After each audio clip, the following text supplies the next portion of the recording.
Hey YouTube, I must say it's very weird coming at you with three Ultra League teams in a row, but here we are, Jellicent, Typhlosion, Weezing. It's a team I put out, and one of the subscribers said they went 15-0 with it. I did not have that success with it at all, but I think it's because I don't have the Shadow Weezing and the Shadow Typhlosion. And that really made a difference because I'm not showcasing those two in this one. I showcased Galarian Weezing yesterday afternoon, and Jellicent is the main one here. Jellicent has always been strong in this meta. The typing alone for what is the Ultra League, with a bunch of waters and being able to beat like Giratinas as the dragon, stuff like that, has always made it very strong. And some of its like biggest problems before was like Pidgeot that got nerfed, stuff like that. So it's a super strong Pokemon, and then Hex got buffed. So strong Pokemon getting buffed in a league that was already good in means it's better. So it does very well. It's spammy. You're able to take charge moves. You're able to put out damage. And so basically the team idea was just like spam with Jellicent, get shields, Weezing as your safe swap, spam with that, try and grab shields, and then Typhlosion, like try and shield advantage that to the win. And I think it would have worked better if that Typhlosion with Shadow can really add on pressure. But here we go, bad lead, so immediately going into Weezing. They eventually get into Golisopod, and this is where I already had like a 2 or 3 turn Fairy Wind advantage. So now it's just Spam City here, right? So one's not going to take me out. One Aqua Jet won't take me out. I'm already at a second move here. I should have, maybe it's Fairy Wind range, but it'd be very, very aggressive. I made that mistake a lot that I'm going to have to throw a move here. And I should have thrown the Brutal Swing the first time. Like, you should be able to see if 2 Sludges are going to take out, and I knew it would not. Okay, maybe I can Fairy Wind down. Okay, that is not bad. But if you're not going to be able to Fairy Wind down, then you need to, like, just go Sludge and then 2 Brutal Swings there. But 2 Sludges and then a very, very, very aggressive Brutal Swing, losing shield advantage, but taking it out does work. And here come the Sludges on the Weezing. They shield 1, that's fine. Here comes CMP. Loss here, even though I don't even have a low attack. So they land. Come in, Jellicent. Take a move. Your Typhlosion is basically how you're going to want to win this matchup here. So Brutal Swing, super effective. Live that with ease. Here comes the second one.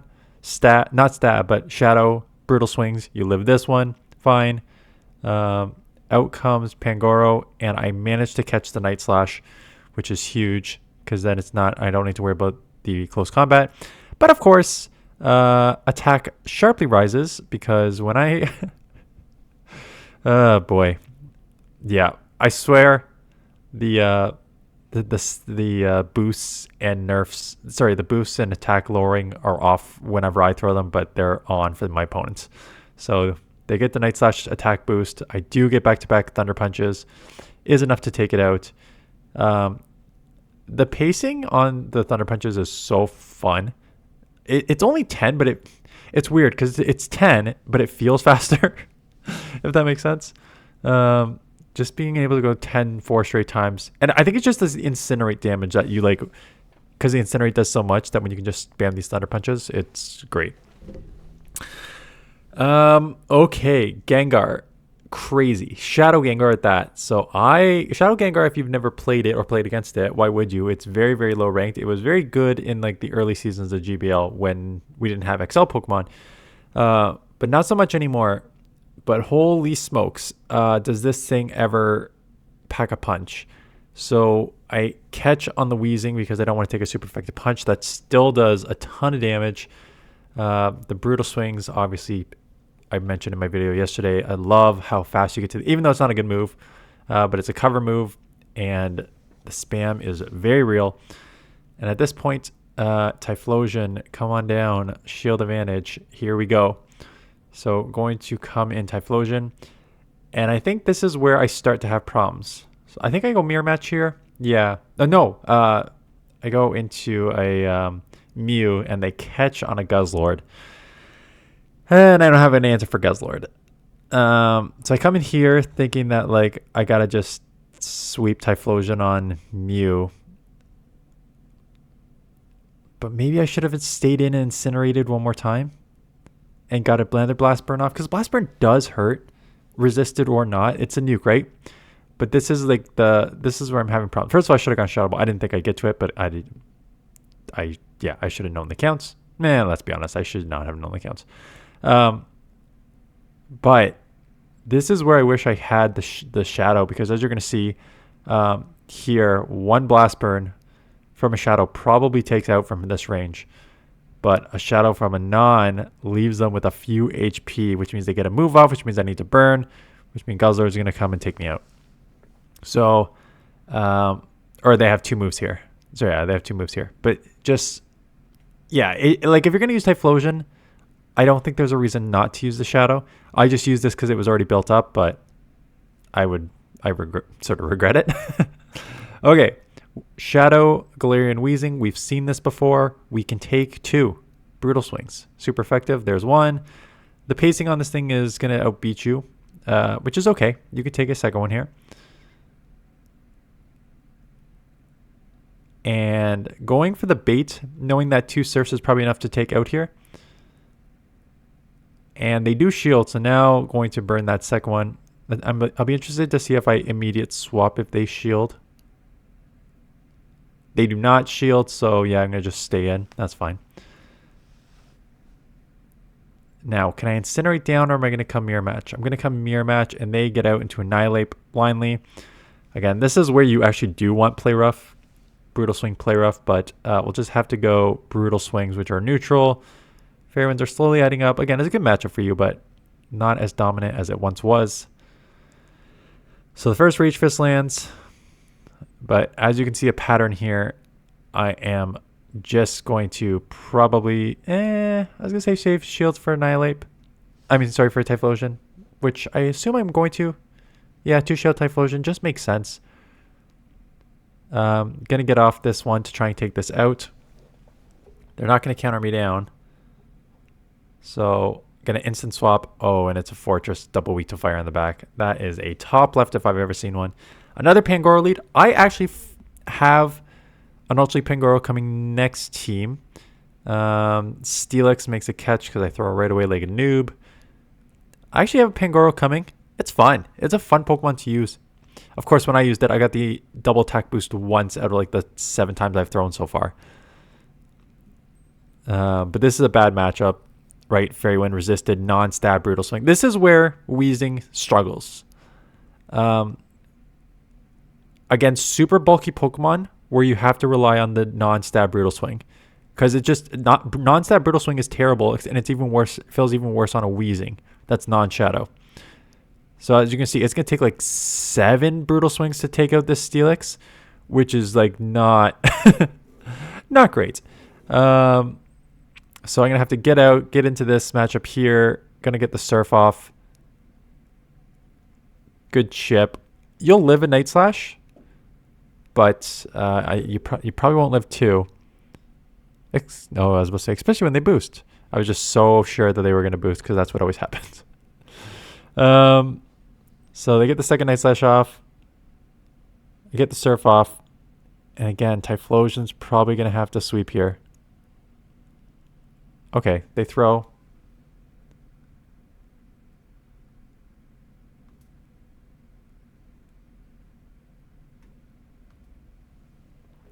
And unfortunately, is a Blastoise on the back.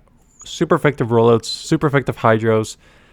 Thunder Punches, not enough to do. Well, the Incinerates are adding up, so it's fine. I believe they catch though. I use Skeldurge tomorrow. And having used this today, I mean, if you've never played with an Incinerate user, easy to catch on, easy to time against. Yeah, see, they caught here because they know I have to go back to back because I can't afford a 5-turn Incinerate, or else they're going to get to a move here, which they do. So they make that catch. I can't catch because I'm a 3-turn versus 5-turn move, so I can't catch.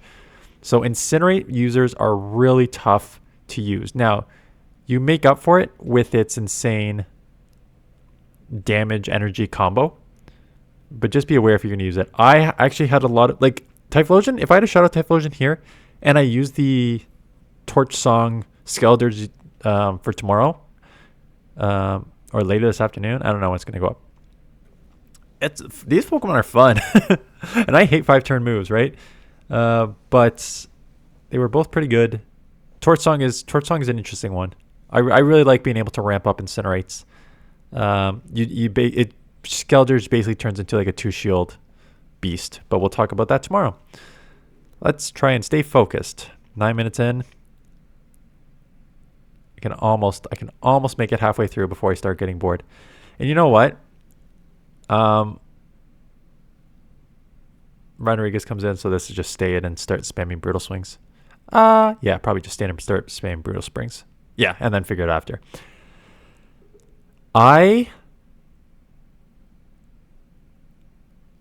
First, I saw the news that Niantic sold officially to Scopely.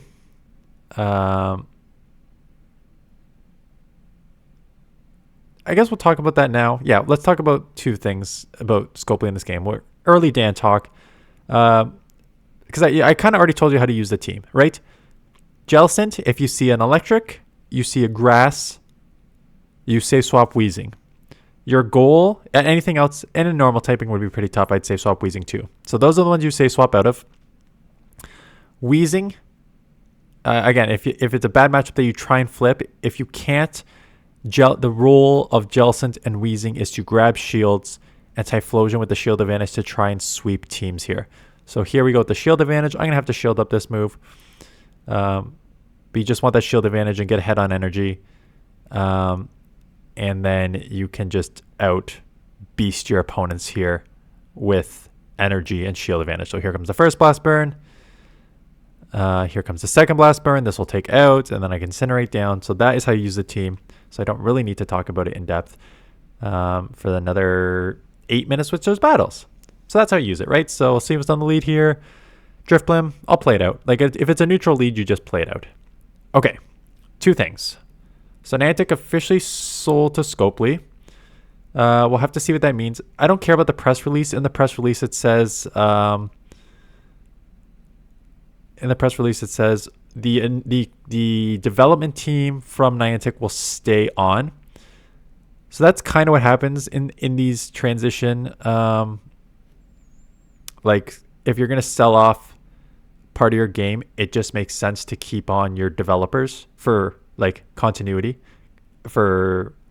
continuity and I was going to say intelligence, but yeah, not the intelligence, but like the history of the game and knowing how the coding works and stuff like that. So it makes sense in theory to keep them on. Now, how long they're going to keep them on, who knows, right? Once they get the lay of the land and they want to maybe develop it under their arm the way they want to, they could start firing old Niantic employees and just transferring to their team. So we'll have to see how that turns out. So again, what happens to the game, what happens to ads, what happens to all that is we're in a wait and see mode on that. In terms of GBL, I am at peace with where I am in this game. Don't get me wrong, I had fun at the beginning of last week testing out new Pokemon. I played every single set Tuesday, Wednesday, Thursday, and maybe most on Friday, playing every single set with every single Pokemon. Every single new Pokemon that I wanted to test out. Between Saturday, Sunday, and Monday, I played one set over those 3 days. So I'm doing the same thing here. I played all my sets Tuesday. I'm going to play all my sets Wednesday, mostly just so I have videos. I'm going to see what you guys have submitted. The benefit for me is that I will be able to play next week's Scroll Cup because it's on this week, so I can get ahead on videos there.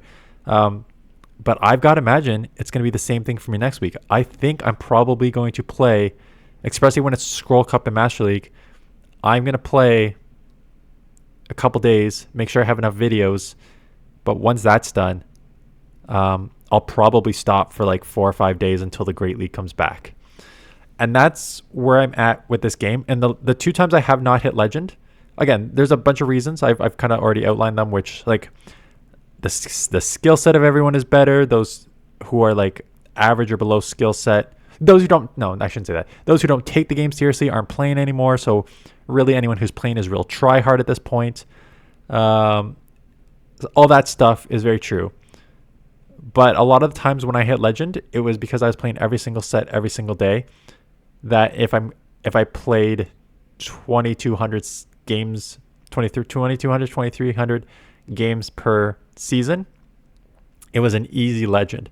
And it was the same last season. Like, I could have hit legend if I put in 2,300 battles, but I put in 1,300 battles, like 1,000 less battles than I used to put in when I played every single set every single day. So again, I believe that I could have hit legend last season and the season that I didn't hit it if I put in the number of battles, because I have the skill set. I just need to actually, if I put it in and got a little run going, I would have easily hit it. I don't care, right? Taking the 3 to 4 days off during a week where the leagues, I get bored of the leagues, helps me not burn out of this game. Because if I was trying to grind every single set, every single day to hit legend again, I would just hit massive burnout, especially with the amount of videos that I put out. And I got a second channel now that I'm trying to grind there. Plus life. The 2 kids and full-time job and life. So yes, like I've seen a couple of you in my Discord already say like, I've got my rating. At the time I'm filming this, which I guess is just the day before, I'm at like level 16, 17 maybe. So yeah, it's again, I don't feel the need to push and run. If I hit legend, great. If I don't, again, not the end of the world. Who knows? Maybe Scopely will come in and fix GBL and they'll give us rewards for actually grinding GBL. Wouldn't that be fun? I don't expect it, but we'll see. Anyways, this matchup, I remember this matchup because they have a double water Tentacruel and I think for Alligator in the back, which means this is a terrible back line for my back line. Yeah. So there's your Feraligatr. Tentacruel with the Typhlosion Wheezing is a terrible, terrible matchup for me. This is pretty close to a top left. Let me see what you guys... So, don't get me wrong. I'm going to showcase Majority Ultra League this week. I will showcase the Majority Ultra League this week because Scroll Cup is on next week. And with Master League, we're going to have to do a crap ton of Scroll Cup. However,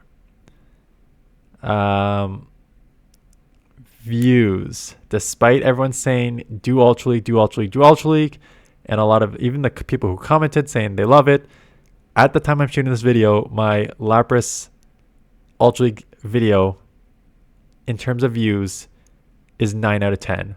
And when we say 9 out of 10 in the YouTube world, that means in the last 10 videos,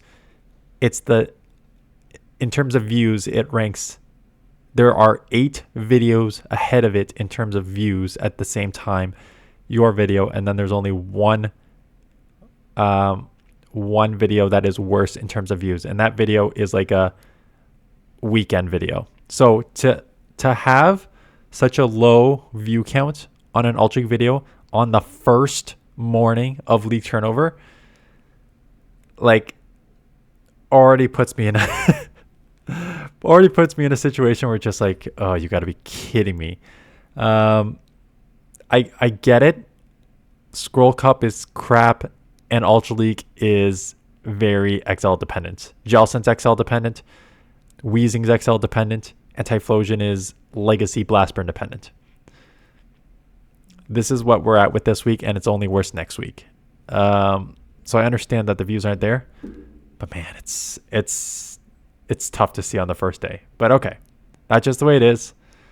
As we play out the remaining seconds here in this matchup.